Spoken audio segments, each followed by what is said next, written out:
Bonne nuit, que la bénédiction de Dieu le Père, de Dieu le Fils et de Dieu le Saint-Esprit soit avec toi et avec toute ta famille. Que Jésus-Christ soit devant nous, derrière nous, à notre droite et à notre gauche, et que le sang de Jésus couvre notre vie et celle de notre famille. Nous déclarons que jusqu'ici le Seigneur a pris soin de nous. Tu es Dieu le pourvoyeur, tu es le protecteur, ta main garde nous et toute notre maison. Garde notre entrée, Seigneur, et notre sortie. Et nous te demandons, au nom de Jésus-Christ, que le Seigneur apporte un rafraîchissement sur nous cette nuit, qu'il nous donne des forces spéciales pour notre vie, et nous remettons tout entre tes mains, Seigneur. Tout ce qui n'a pas été résolu aujourd'hui, nous le présentons à Jésus, et nous te demandons, Seigneur Jésus, apporte la solution, apporte l'intervention. Et nous croyons, ô Dieu, en ta voix, nous croyons en ta direction. Que Dieu bénisse ta vie, que Dieu bénisse ta maison. Dieu m'a donné une parole ce soir à partager avec toi, et la parole est transformée par sa puissance. La Bible nous dit dans Jude 24, « À celui qui peut vous préserver de toute chute et vous présenter sans défaut et dans l'allégresse devant sa gloire. » Seul Dieu peut nous préserver d'une chute. Qu'est-ce qu'une chute? Une chute, c'est manquer la cible. Une chute, c'est s'éloigner complètement du but de Dieu. Nous avons des faiblesses, mais le péché a différentes formes, et certains péchés provoquent une chute terrible. Dieu veut nous préserver de toute chute, il veut nous protéger d'être humiliés par l'ennemi. Imagine, tu passes 10 ans à affronter les ténèbres et, en un jour de folie, tu tombes dans un piège, dans une ruse de l'ennemi. Que va faire l'ennemi? Nous devons rester en Dieu, car lui seul a le pouvoir de nous garder en sécurité. Je ne parle pas de petites erreurs que nous faisons tous, je parle de ces péchés qui font chuter. Il y a des péchés qui détruisent la vie d'une personne, comme l'adultère. L'adultère détruit une vie. Il y a aussi des péchés où tu fais du mal à d'autres personnes, et cela constitue une chute.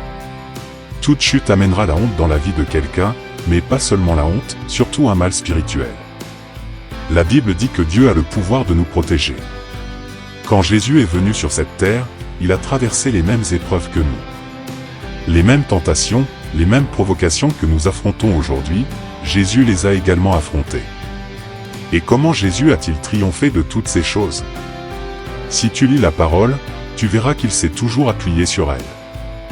La parole est ce qui nous empêche de tomber. Il existe des pièges de l'ennemi. Le diable veut juste une opportunité, tu sais, pour t'attaquer dans un domaine. Certaines personnes ne s'en rendent peut-être pas compte, mais il y a des choses mauvaises qui se produisent dans leur vie à cause des ténèbres.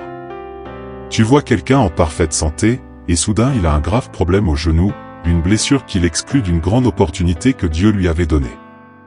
Et tu te dis que c'est naturel, qu'il s'est simplement blessé en jouant.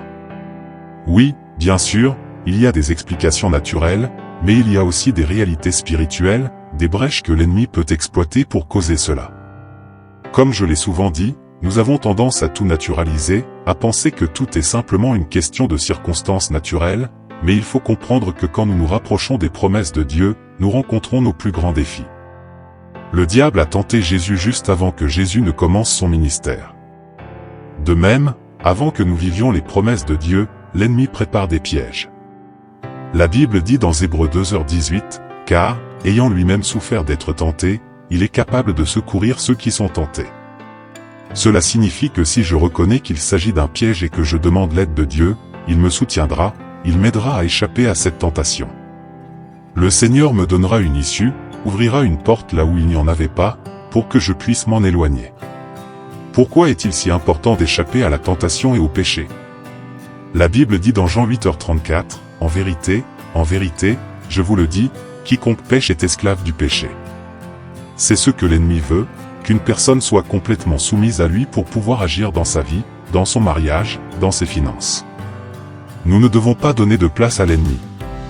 Nous ne devons pas permettre à la tentation d'être le moyen par lequel l'ennemi nous dominera. La Bible dit que l'ennemi rôde comme un lion rugissant, cherchant qui dévorer, car il y a des gens qu'il ne peut pas toucher parce qu'ils ne sont pas tombés. La Bible dit que celui qui est debout prenne garde de ne pas tomber. C'est une vigilance constante, quotidienne. Comme je l'ai dit, certains péchés ouvrent des portes terribles au mal. Tu pêches, tu te repens, Dieu te pardonne, mais les conséquences de cette porte ouverte, de ton imprudence, seule l'intervention divine peut t'en libérer. Tu sais que chaque route a ses limites de vitesse. Certains endroits sont limités à 80, d'autres à 50. Si tu dépasses la limite, tu seras verbalisé. Est-ce la faute de la voiture? Non, c'est la faute du conducteur qui n'a pas respecté les règles. Il en est de même dans notre vie. Nous devons faire attention à ne pas laisser l'ennemi nous piéger, à ne pas lui donner l'occasion d'apporter du malheur dans notre vie à cause de notre imprudence. Il ne sert à rien de justifier nos erreurs en disant que nous étions faibles, que nous nous sentions seuls, ou que nous étions maltraités. Nous devons assumer nos responsabilités. Nous voulons vivre les promesses de Dieu, mais nous devons être responsables dans notre marche. Je veux laisser cette parole dans ton cœur et prophétiser au nom de Jésus. Si tu crois, dis Amen. Ouvre tes mains et reçois cette parole, Dieu te fortifiera et ouvrira une porte de délivrance pour que tu ne tombes pas dans ce piège de l'ennemi. L'ennemi n'aura aucun pouvoir sur toi, sur ta maison, sur tes finances. Tu es protégé par Dieu, béni, et le mal n'aura aucun pouvoir. Amen. Écris dans les commentaires, je suis protégé. Dis-le, je suis protégé, au nom de Jésus. Amen. Nous déclarons le psaume 91. Nous demandons à Dieu de nouveaux commencements, de nouvelles portes et une grande santé. Ce document représente nos demandes de prière, nos requêtes devant Dieu. Nous demandons de nouveaux départs, de nouvelles opportunités et une grande santé. Écris dans les commentaires, je crois. Si tu crois, laisse un like à cette vidéo, abonne-toi à la chaîne si ce n'est pas déjà fait, et partage cette prière avec cette personne ou plus. Fais-le, sois un semeur de bonnes choses, un semeur de prière, un semeur de la parole de Dieu. Que Dieu te bénisse puissamment. Souviens-toi de ce que j'ai dit dans la prière du matin sur le pouvoir de l'honneur, honorer Dieu, honorer notre famille, honorer nos autorités, honorer ceux qui méritent honneur. En partageant cette prière, tu m'honores. Au nom de Jésus. Très bien, déclarons le psaume 91 maintenant. Celui qui demeure sous l'abri du Très-Haut repose à l'ombre du Tout-Puissant. Il dit au Seigneur, tu es mon refuge et ma forteresse, mon Dieu en qui je me confie. Car il te délivrera du piège de l'oiseleur et de la peste dévastatrice. Il te couvrira de ses plumes, et sous ses ailes tu trouveras un refuge, sa fidélité est un bouclier et une armure. Tu ne craindras ni la terreur de la nuit, ni la flèche qui vole de jour, ni la peste qui marche dans les ténèbres, ni la destruction qui ravage à midi. Que 1000 tombent à ton côté et 10 000 à ta droite, tu ne seras pas atteint. Tu regarderas de tes yeux et tu verras la rétribution des méchants. Parce que tu as dit, le Seigneur est mon refuge, et que tu as fait du Très-Haut ton abri, aucun malheur ne t'atteindra, aucun fléau n'approchera de ta tente. Car il donnera des ordres à ses anges à ton sujet pour te garder dans toutes tes voies. Toute adversité au nom de Jésus-Christ. Je prie, Seigneur, en demandant ta bénédiction sur cette personne.